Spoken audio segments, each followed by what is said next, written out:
fraud, indiscipline, corruption, squandermania, misuse and abuse of public office for self or group aggrandizement, which had assumed debilitating proportions in the last few years, will be dealt with ruthlessly, no matter whoever may be involved. In the early hours of December 31st, 1983, a well-organized military coup under the leadership of Major General Buhari took place in Nigeria. It was not unwelcome by most of our people, and it was not unexpected. Our economy was in a mess, and yet we are not only the biggest country in Black Africa, we are, or should be, one of the richest.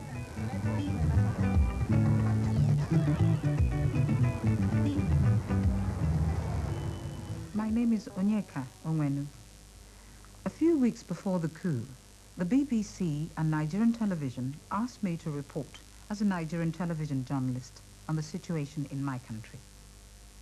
Recently, like many Nigerians, I've felt frustrated and saddened by what has happened to us. We've had our independence for more than 20 years. By third world standards, we have a well-educated elite. We had a productive farming economy. We have minerals. And we discovered a few years ago that we had oil, a lot of oil. Yet today we are importing food that we should be growing. We are a bankrupt nation, and we have an international reputation for large-scale corruption. Many of our people are unhappy, and some even hungry. What has gone wrong? This is what I set out to explore. We sensed that change had to come to our nation, that our people wouldn't continue to accept the inefficient, corrupt civilian government of President Shagari. We were right. Before this film was completed, the coup took place. So our report, instead of being a prophecy, is now an explanation as to why the majority of my people, most of whom know what democracy is about and want it ultimately, welcomed yet another military takeover. I'm not a politician. I'm not an economist. The story I have to tell is a personal one about my hopes and fears for my country.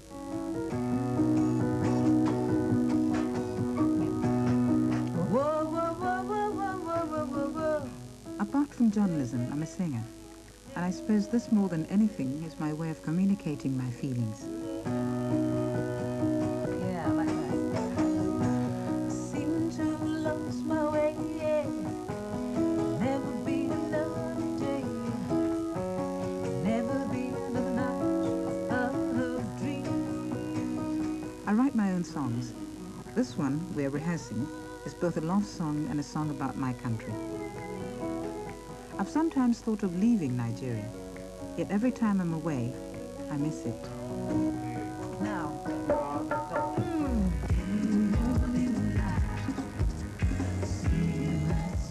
Coming home, though, is one thing. Feeling at home is another. You soon come face to face with the tribulations of living in modern Lagos. Bring it this way.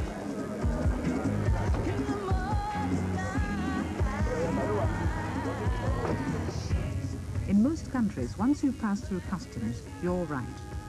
But not here.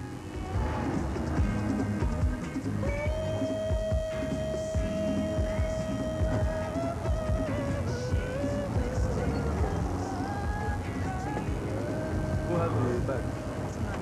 Can we see?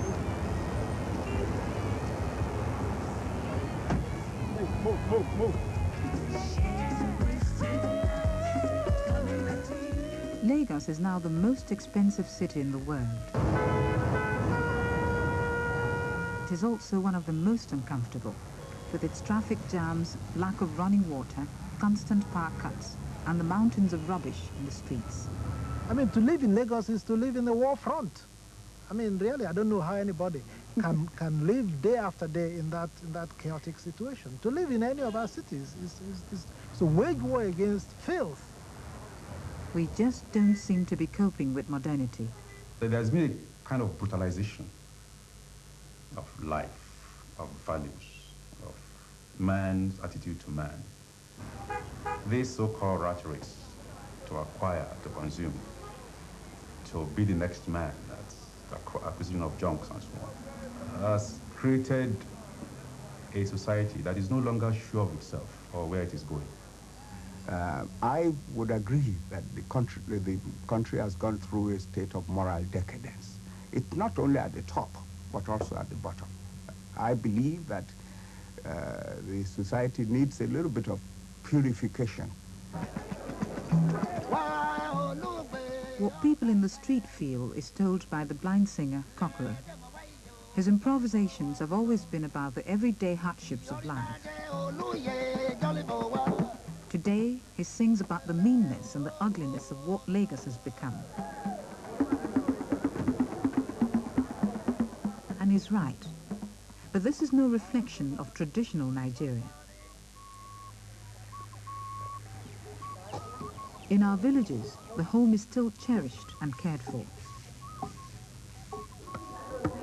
After all, it's not as if we're a people without aesthetic values. What has happened to us since our independence? That was 24 years ago, and I had just started school. I remember how proud we were made to feel about it. Nigeria finally had a chance to govern herself. There were high hopes of making it a one united and prosperous nation, but nothing quite prepared us for the difficulties that were to follow. There we were, a nation of so many nations, culturally diverse and thrown together without our consent. In 1967, after a succession of coups and Biafra's attempt to break away from the Republic, Nigeria was pitched into a bitter civil war.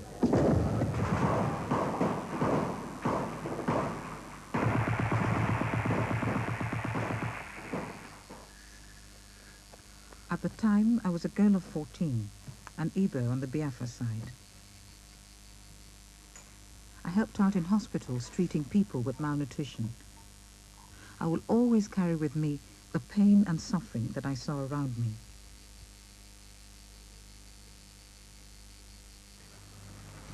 It took 3 years before that conflict was resolved. In the great spirit of reconciliation, largely initiated by General Yakubu Gowon, the then head of state, Nigeria became one again. But the end of the war did not mean the end of military government.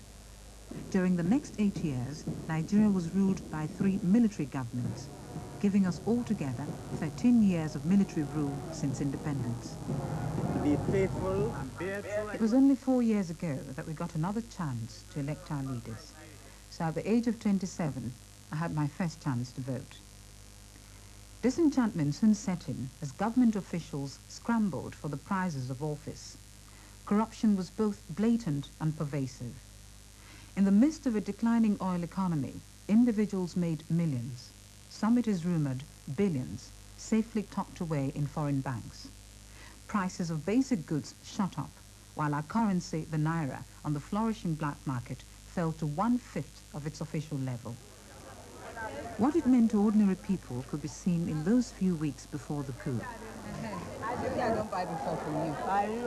I sometimes go to Jankara market to buy cloth. Here you can really feel the pulse of the people. Why you see me for? I come. I just want to see. You come back. I come back. You come back. Finish with. No, I never. Maybe you get my cloth. It's not unusual for these women to grab their customers, but nowadays there's a certain desperation about it. Okay. A desperation that I've felt building up for some time. Make I see something. I just don't see how people cope. You can see they're not coping. You walk down the streets and you see kids and they look like they're malnourished. Sometimes my flatmate Tina and I have friends over, and usually the conversation comes around to politics. I've noticed a fundamental change in people's attitude. Nigerians are no longer blaming the colonial powers for our problems. Now we direct our anger at our leaders. They know that it's wrong. They can see what's happening. They know lots of people are starving, but they want the money for themselves. They're not interested in how we live tomorrow. When they leave, our generation is going to have to clean up the mess. They're not interested in that. It's take now what you can, while you can. I think it's such a big problem that you look at it and some people feel, well, where do you start? You start by not taking money out of the country. They keep embezzling money and putting them in foreign banks and saving up for the rainy day.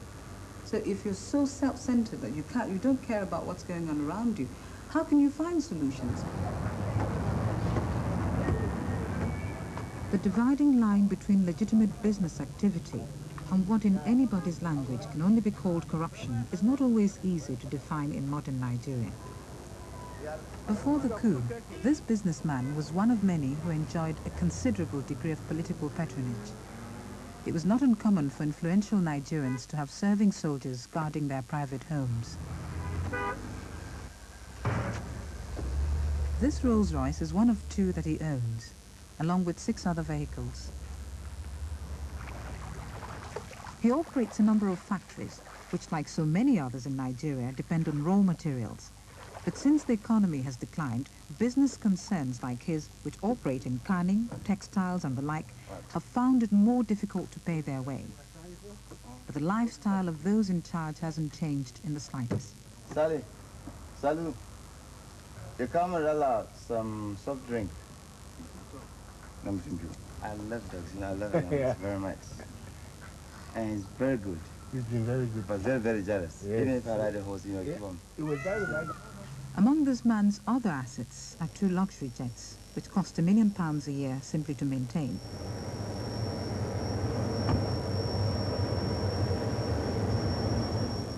And thrown in for good measure are 2 German pilots and a flight attendant.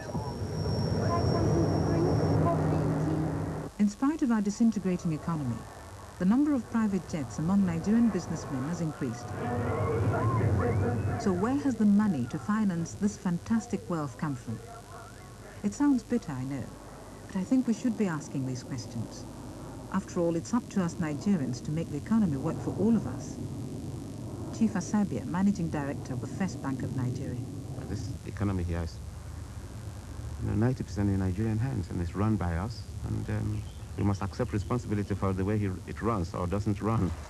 Share ownership of the major industries are all Nigerian now, or 60-65% Nigerian. Not to mention the fixed assets, which is fully Nigerian anyway. So there is no excuse for blaming anyone except Nigerians for what goes wrong. And with our oil, neither can we excuse ourselves like some other third world countries with the fact that we're undercapitalized.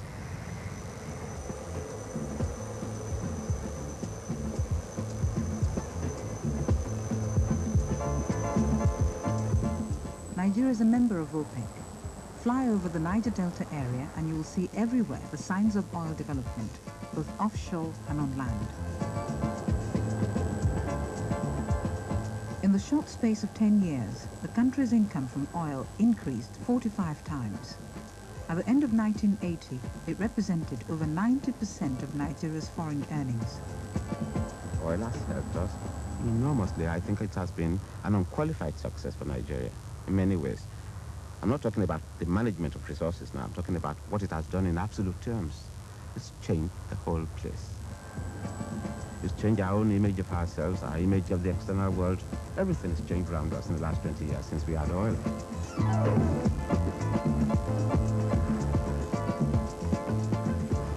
Undoubtedly, oil has brought development. There are everywhere visible signs of this. Motorways, international airports, new universities.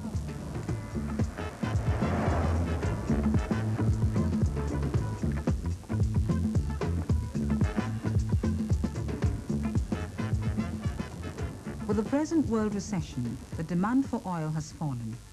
Nigeria's oil revenues are now less than half of what they were 4 years ago. Our politicians have used this to suggest that our economic ills are beyond our control. This is partly true, but a lot of us believe that it is much more due to gross mismanagement of the economy. I can only quote the governor of the Bank of England during one of his visits to Nigeria. He said it is easier to manage poverty than to manage affluence. The sort of newfound wealth in oil has brought in its trail a number of social problems. We have graft and corruption, inefficiency, because money is easily made. How easily can be seen if you drive through the plush parts of Lagos. Ikoyi and Victoria Island. Party stalwarts rewarded with even a small plot of land here are made for life. As a banker, I couldn't possibly refuse a loan to someone who comes along and wants to build a house in Victoria Island to let to some company or some rich firm. The truth of the matter is that 3-4 years ago, he would have built that house for approximately 100,000 naira, 150,000 naira. He will get 50,000 naira by way of rent in a year, and he will get a minimum of 4 or 5 years rent in advance. So with the first lot of payment, he's cleared his loans and advances, he's paid the interest on it, and it's still substantially in hand. He can start another house, or he can buy himself a holiday house in Knightsbridge. This is it's typical. And in the last many years, you often heard, before the crisis came, you often heard the government officials saying money is no object. So what happened is that the kind of discipline for planning which was required in government was dispensed with. At the Abara Industrial Estate, just outside Lagos, you see what this has meant for industry in increased production costs. The Metal Box Toyo Glass Company is in the business of making bottles for beer and soft drinks. To be able to operate, it has had to set up its own radio link because of the inadequacy of our public telephone system. To generate electricity, it has had to build its own power station and also install its own water supply. The international implications of this are explained by the company's chairman, Chief Chris Ogubanjo. Deriving from this is the fact that we're never going to be able to produce as cheaply as those people who produce the same products overseas. Chief Asabia indicates another problem with this. This is the kind of economy in which you're going to be better off trading than in producing anything, unfortunately. For example, if you are to set up trade importing rice or importing frozen chicken about a year ago, you would do much better than somebody who tries to grow chicken or grow rice in the back of his compound. People are not stupid. He's not going to try to grow it if he can make more money, by importing it. In order to check this trend and so help local industry, like the Metal Box Toyo Glass Company, the government drastically restricted the granting of import licenses. But it backfired. Why? Partly because licenses are sometimes given to people who have no connection with the trade. Most Nigerians are aware of this. It is not only the subject of press attention and party gossip, but also a popular subject of satirical drama. I want you to make it bigger, robust. Here at the Peck Theatre in Lagos, there's a rehearsal of a new play that explains the problems a businessman suffers when he tries to obtain an import license. Have you been to the ministry lately? I have several times. But the minister keeps referring me to the permanent secretary, who keeps referring me to the task force in charge of import licenses, who keeps asking me to come back every week. Yes, come in.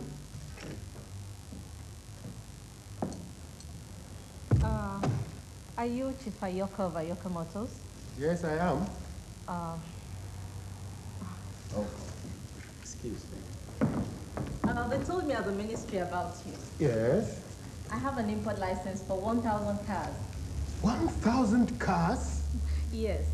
And it could be yours if you can pay the right price. But don't you want to use it yourself? Hey, Mickey, I am not a car dealer. Then how did you get it and I couldn't? The right connection and the right party card. I have got the right connections too. But you haven't got what I have got to give. How much do you want for your import license? 1,000 naira for every car. That will be 1 million naira. Maybe you can add it to the price of your card. Anyway, here is my card.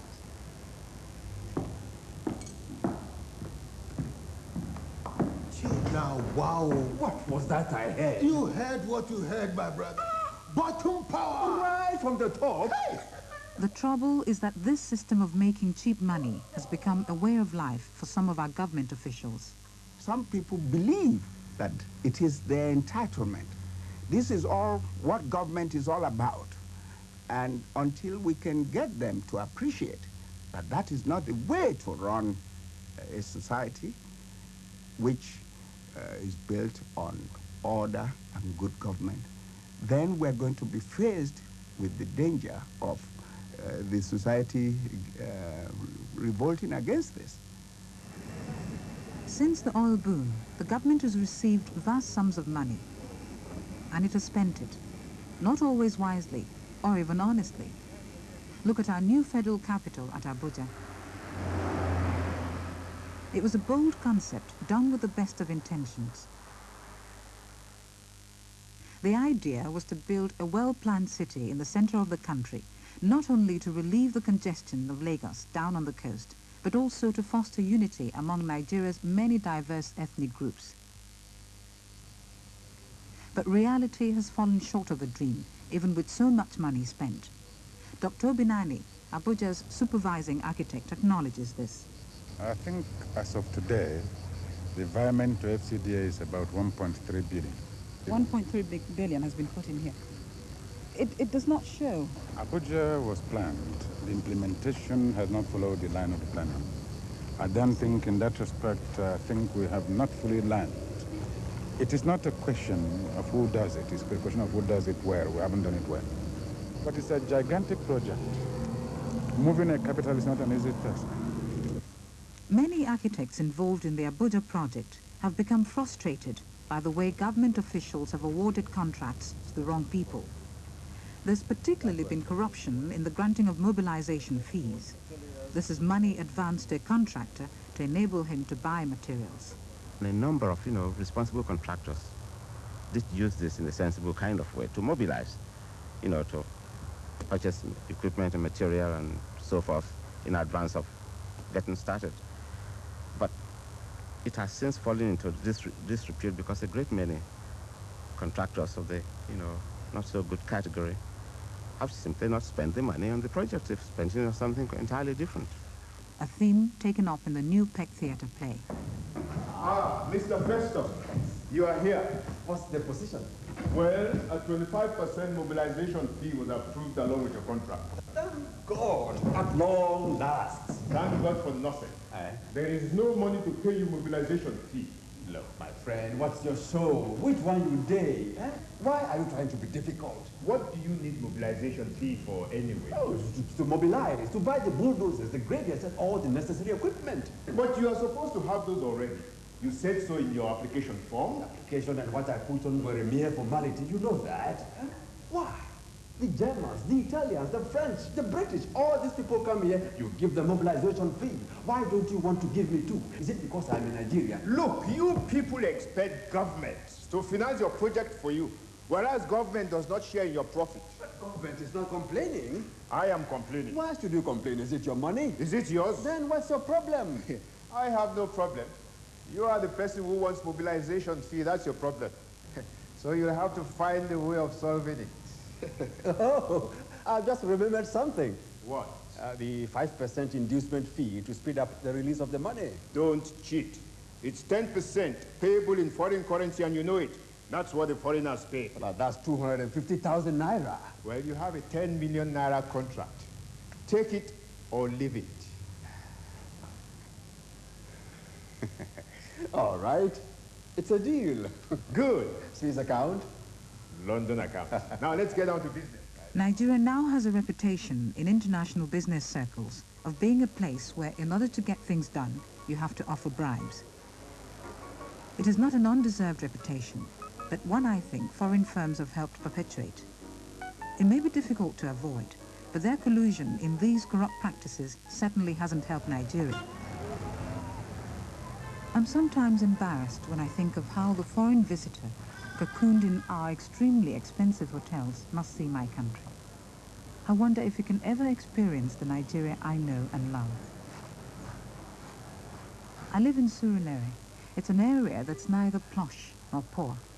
Here people know each other, greet each other, and have time for each other. It's a place where I can relax and be myself.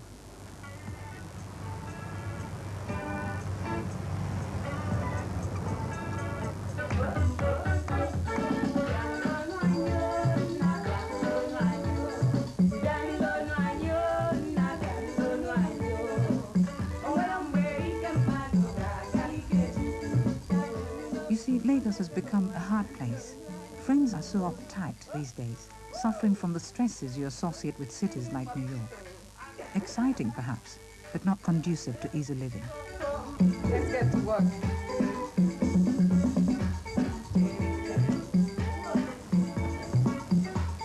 For the ordinary person trying to set up a business in Nigeria, it's a hustle all the way. There's an incredible pressure to play along with the system. Otherwise, things can take 20 times longer or become impossible. Tina and I encounter this. We've just set up a fashion boutique, our first business venture, and we know how difficult it is if you decide to do it without a godfather, someone with the right connections and the right party card. Also, pick up the orange. Oil wealth has concentrated patronage in the hands of government, which of course means the party in power. Since this represents in the minds of most Nigerians a certain section of the country, in this case the north, some people feel they're losing out.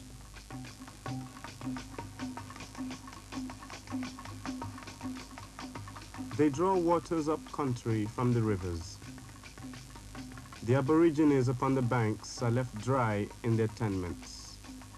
Engines upon rigs ulcerate the soil.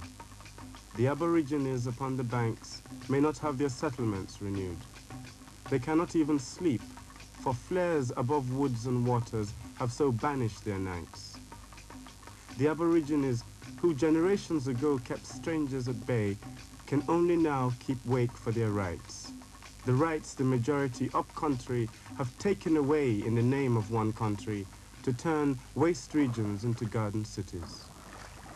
A recent poem by poet and playwright J.P. Clark. He comes from the Niger Delta, one of the oil-producing areas of the country, and he knows well the impact of oil exploration on the lives of his people. They feel that they are no longer in control of things, nor do they benefit from oil money.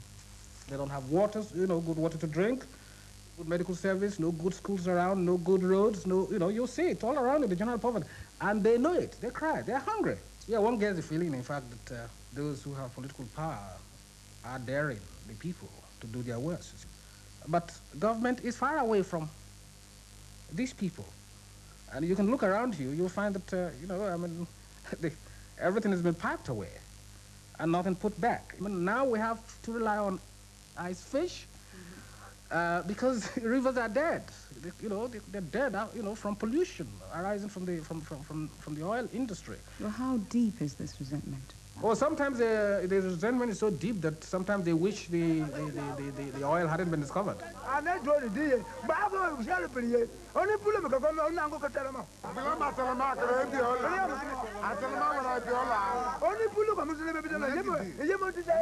Today in Nigeria, divisions are increasingly on the basis of class, between those who have and those who have not.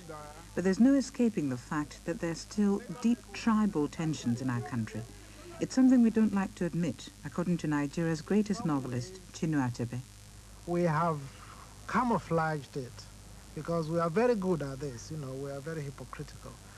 So we don't talk about tribalism as much as we did in the 60s. We only talk about federal character. We only talk about a catchment area. These are all phrases which sound to us better than tribalism. What do you think would it take to change that around? I always return to the man at the top. I think if the man at the top turned his back on tribalism in a real sense, not in political rhetoric, but in his action, then people will see. It's example. It's because the concept of Nigeria has not really taken root. We talk about it glibly. It's just a concept in the textbook. What is important is your home village, or your tribe, or your family, or your friends. I understand that. Mama. Although my work requires me to live in Lagos, this is my real home, Arondi Zogu, my little corner of the world.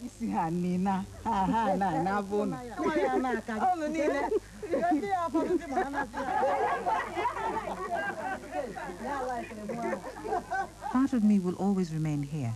These are my people, my life is linked with theirs. It gives me a sense of security to know that I'm always welcome here.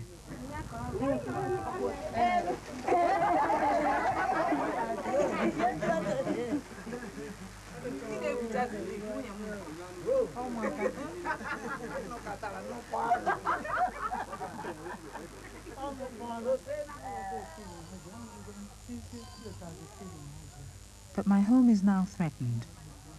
Recently, we've had to move my father's grave and pull down the family house because a federal highway is going through my village. Not that people here are opposed to roads. Of course we need them. But do we need a federal highway as much as we need health centers, schools, and clean water?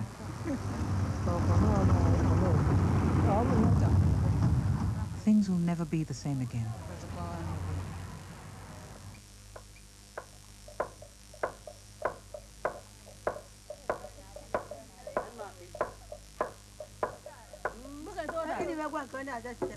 My uncle, who's dead now, was married to 4 wives. And according to our tradition, they are also married to me, since I'm a member of the family. So I can expect a lot of pampering when I come home. Often I threaten to sack them all if they don't behave. On the other hand, they can come to me with their problems, and often this has to do with money. I'm expected to help out.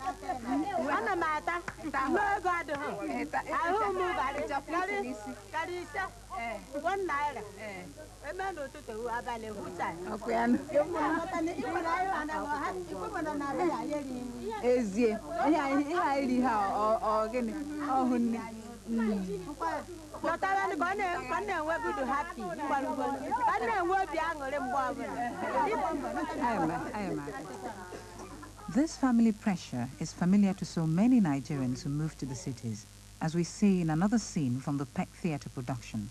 Here's a telegram for you.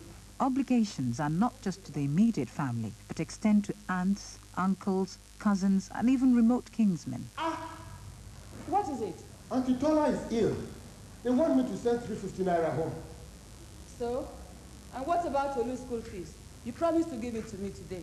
This is more urgent. Your brother's school fees can wait. No, it can't wait. It's only 150 naira. Please let me have it. Try and be reasonable. I said no! You've promised to give it to me today, and besides, the boy may lose his chance for sitting for his GCE if he doesn't pay up by tomorrow. You know that? We can talk to the principal and explain Look, Tunde, if you know you're not going to pay it, just let me know. Then I'll know your family comes first, and mine is unimportant. You know that is not true. Already, your nephew John is waiting for you in the other room. John! Your uncle is home. Welcome, Uncle. John, what do you want here, Nick? Now, job I can't find, Uncle. Papa say make I stay with you for some time. You think it's easy to find jobs in Lagos? Papa say you go help me, care. After all, I'm a big man. You people will ride a willing horse to death. That was the landlord. He says to remind you that the house rent is overdue. 250 naira. The obligation to help a kinsman, to take care of one's people, is a real problem for us, particularly when it comes to employment. A great many people have jobs that they cannot do. They don't even begin to understand them. They are in those jobs because they happen to come from a particular part of the country. It's a good thing to have geographical spread and have representation, but it is not helpful to the country or to the people concerned if they can't perform. We seem always to opt for the compromise candidate, not the best. We know. I mean, we have 3, 4, 5 good people, but the 6th somehow is the one everybody says, let him do it, because we don't want to trust A, we don't want to trust B. C comes from the wrong place. D is all kinds of reasons. So we end up with the 5th 11. We play our league matches with the 5th 11, and so we never win. Consider a public utility like electricity. Lack of cash and growth in demand only partly explains why Nigerians are regularly cast into darkness. Well, more money won't give you light, you see, unless you have people who are competent, who are efficient to run the utilities. I think we have simply installed a regime of mediocrity. Nigeria Airways domestic service is an example of this. In most parts of the world, when you're given your boarding pass, you can expect to get on your plane. Not in Nigeria. Here, if you're smart, you immediately try to find the plane you're supposed to board and slip out before the others do, and the stampede begins. The only problem is that you're likely as not to be after the wrong plane. So suddenly you're all running in a different direction, with the young and the fast-footed leaving the old, the fat, and those with babies on their backs behind. What are you doing? You know you've made it only when you're safely on board. Stop! Stop! Stop! Stop! Come here. Come on, come here. Where are you from? You said we know. Where are you from? From where? I'm from Lagos. Lagos? Oh, yes. What is your duty? Perhaps the most despised of our public services is the customs. Move! Move! Here officials can become rich overnight, which is why, according to one report, it attracts so many university graduates. Come here! Come on, come here! Come here! Come here! Come here!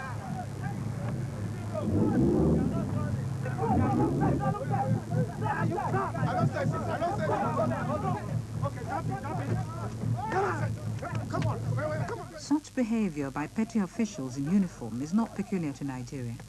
What I found peculiar was their not caring what they did in front of our cameras. A group of people are caught smuggling apples, and this patrol goes into a frenzy. I wonder what would have happened if they had found something really big. Customs have been the subject of a number of hard-hitting articles in the press. One of our dailies, Punch, recently accused officials of selling the more lucrative jobs to the highest bidder. Customs Public Relations Officer, Mr. Innocent Okoye, was asked whether this was true. Thank you very much for that question. You know, I would like to give you a rejoinder to that publication. You see, you notice that undue emphasis has been placed on anti-smuggling aspect of our job by the press to the detriment of our main duty, which is revenue collection. For the past 3 years, the customs and excise revenue has been on increase. For instance, I would like to mention you this figure for the purpose of this interview. In 1980, we collected 1.7 billion. 1981, 2.3 billion. 1982, and 2.4 billion. Which doesn't seem to prevent smuggled goods from being sold openly in the streets. In fact, these traders told me they regularly have to pay off officials in order to stay in business. Not that some of them have not choice. Nigeria, like the rest of the third world, has experienced the exodus from village to city, and people once there hustling a living as best they can.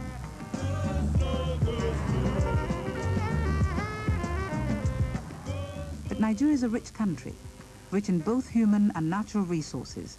So why do people leave the villages? This village is in the once prosperous cocoa-growing area near the town of Abeokuta. A few years ago, there were over 200 men of working age here. This man has 6 sons. In the past, it would have been customary for at least some of them to have stayed to help him on the land.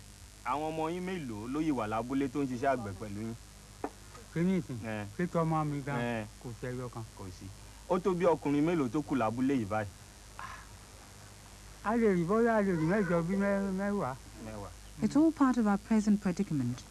With oil, there was suddenly so much money in circulation, most of it to be earned in the towns.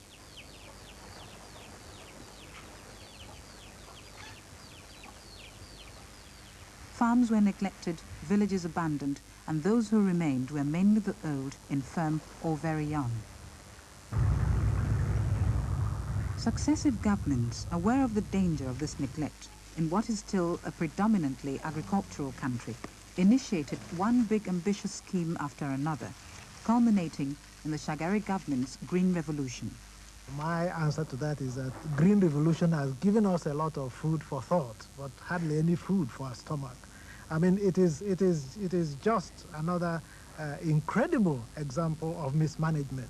Who is in that green revolution. Political bosses who don't know yam from cassava, who don't know maize from millet. Go and look at the people who are running it. It's all a way to give money to party supporters.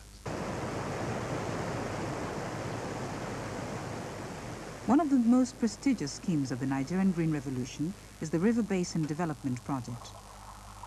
The idea is to harness our rivers to a network of canals to carry water to newly cultivated land. Those big projects like the River Basin System contribute in total a small proportion to the total requirements and total production of the country. In other words, they represent only the tip of the iceberg. The base of the iceberg consists of the peasant farmers. Secondly, even the little bit they contribute, the cost is very high. One reason the cost is very high is the disproportionate amount of money spent on administrators in their offices rather than the peasants in the field. When I once covered this subject for television, I found that one official scheme on which large sums of money had been spent didn't even exist at all, except as a statistic on a report.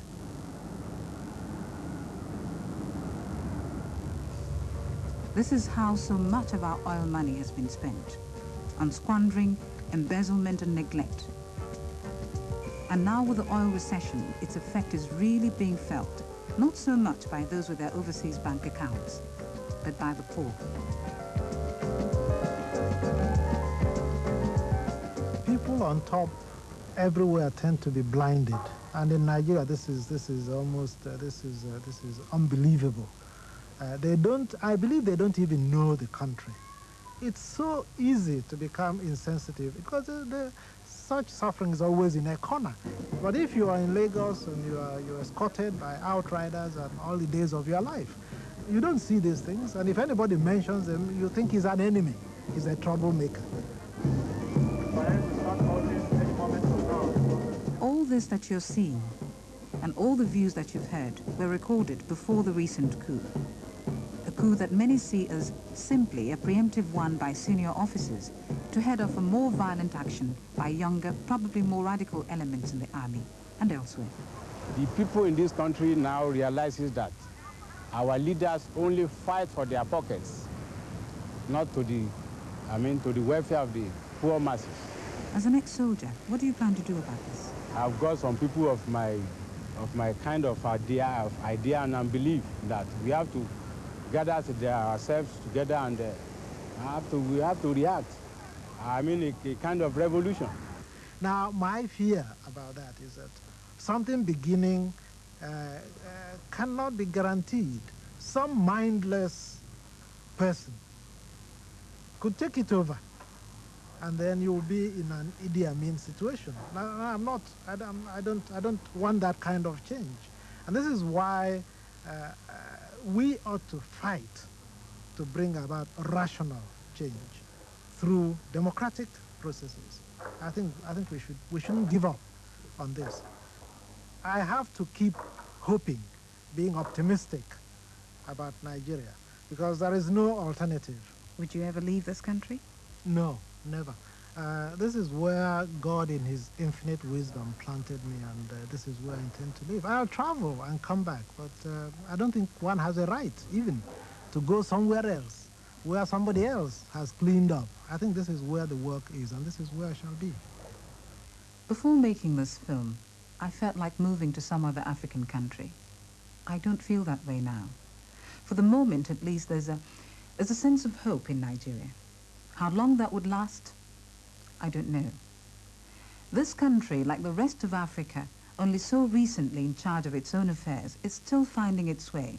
It's easy to forget that we're trying to do in a matter of decades what it took the Western world centuries to do. Perhaps at the moment we're not doing it so well, but at least we're doing it ourselves. And as you can see, not without the ability to recognize some of our shortcomings. The fact that this film was made at all says something for Nigeria. Perhaps it may have seemed too critical in its assessment, but when I go down to Bar Beach, the one place in Lagos where the rich and poor alike mix and come together, and I talk with people, I know many Nigerians share my feelings. Feelings of of confusion and uncertainty about the way things have turned out since our independence. But we hope that this military government can change this, and that once they've done what has to be done, will not forget that ultimately it is democracy, our sort of democracy perhaps, that we want, and that that is what we'll demand. We're a very persistent, argumentative and determined people, and we'll get it, one way or another. Then perhaps my song, our song, will be a happier one than the one I sing now.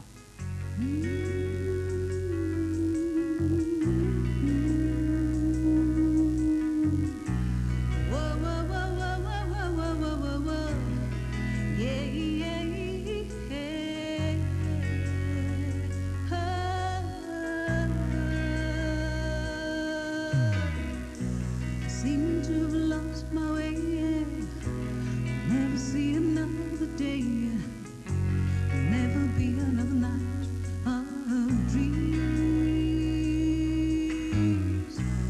dreams of flowing rivers, dreams of love and roses, dreams of land and sea.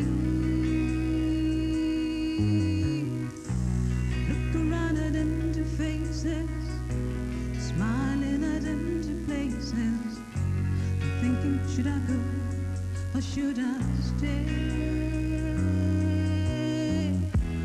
Don't know what I lost, don't know what I found, don't know anything anymore.